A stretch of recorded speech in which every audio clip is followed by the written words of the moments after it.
So there's racism and then there's virtuous racism. And it is a fascinating dynamic that people of the left have have reached the point where the right form of racism twists back on itself and it is actually no longer racism. So this dynamic can be seen in a lot of places, most distinctly in the separate countries, the blue captured cities, where you legitimately have separate rules. In the Seattle School District, there are separate discipline plans for black students and white students. White students can be suspended and expelled very quickly. Black students cannot be, because black students can't be expected to follow the rules. They can't be expected to not hit teachers or to bring drugs to school or guns. White students, on the other hand, can be expected. See, it's a societal difference. Therefore, they've made this determination that black kids are going to be difficult, if not impossible, to expel. So what happens? Black kids are affected because these crimes of violence are so often undertaken within a race quadrant. Now, more and more and more, as racism is pushed by the left, it has happened that we've seen racist attacks against people of other races. Virtuous racism is now about to become policy. The may well be mayor of New York City, Mamdani, is now suggesting that certain neighborhoods pay more in taxes. And he's cloaking this in, well, fairness. He's cloaking this in neighborhoods. But we'll talk about this filthy reemergence of virtuous racism in a second. All societies from time to time need a good washing. And New York City is at this point. I believe if this guy's elected, I believe New York City may well finally hit bottom, because there's too much money there, there's too much capitalism there, there's too many minds there to allow it, I think, to sink totally. I don't believe that about the West Coast. I believe the West Coast is gone. I don't believe that about New York. And maybe this is me just having spent less time in New York, although it used to be basically a second home back in the corporate business days. We all need a good washing.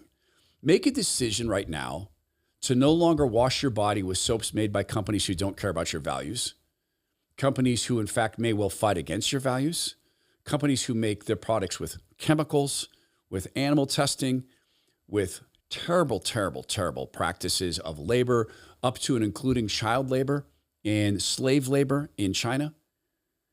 Allen Soaps is none of those things. It is made in America by a family with 3 generations of soap making expertise. The soap is 100% natural. It is absolutely gentle because Allen, he's the name, he's the chief soap officer there. His skin can't stand anything that's not pure and genuine this way. You know, Allen is effectively nonverbal and very high in the autism spectrum. He's been through about 18 operations, and the young man is only 13 years old.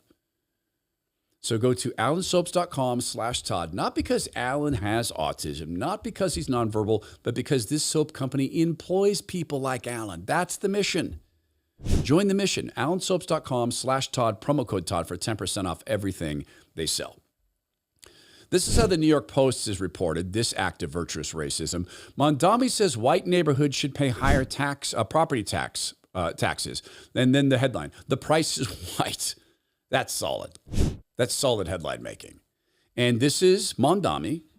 He is here not apologizing for this. He's here to explain this. And realize there's a policy proposal that says your plan, and I'm going to quote it for folks, is to shift the tax burden from overtaxed homeowners in the outer boroughs to more expensive homes in richer and whiter neighborhoods. Explain why you are bringing race into your tax proposal. That is just a description of what we see right now. It's not driven by race. It's more of an assessment of what neighborhoods are being undertaxed versus overtaxed.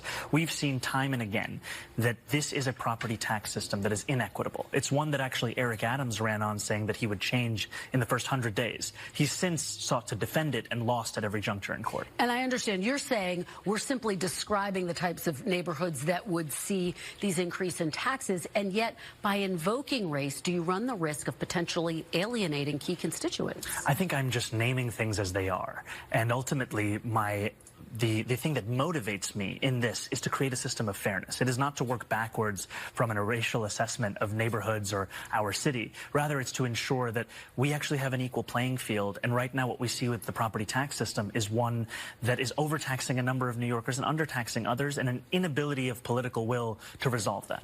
He's creating the political will on racism. He's creating get-backisms. He's encouraging sin, to covet your neighbor's belongings, to seek revenge. Virtuous racism is revenge racism. It's coveting racism. And it's blame shifting. It's also guilt shifting. And this is a fascinating, fascinating thing that the left has done in all sorts of arenas.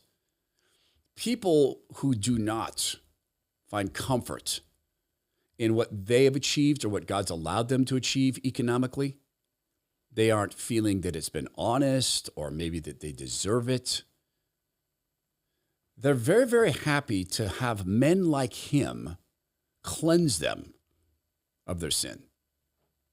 They can be washed in his blood and cleansed of the sin of having done well or having been born white and therefore enabled. It is an inverse, of course, religion to Christianity, where only the blood of Christ can wash us of this. And of course, there's the inherent belief that creating heaven on earth is in the power of people. Just enough statutes, just enough laws, just enough monkeying, and none of it can happen. Virtuous racism is very, very much like toxic empathy. You can appear to be caring. You can appear to be giving. But what you're actually doing is creating a level of toxicity, and in this case, a level of covetousness from which it's very, very difficult for a society to recover without a massive reset. New York is living in a broken system. They've embraced a broken system. People will live within broken systems until something comes to crush it. Ultimately, all men's systems will be crushed. The book of Revelation indicates this, the new heaven and the new earth. I hope that New York hits bottom. I really do. And I hope that this guy is just that, hitting bottom.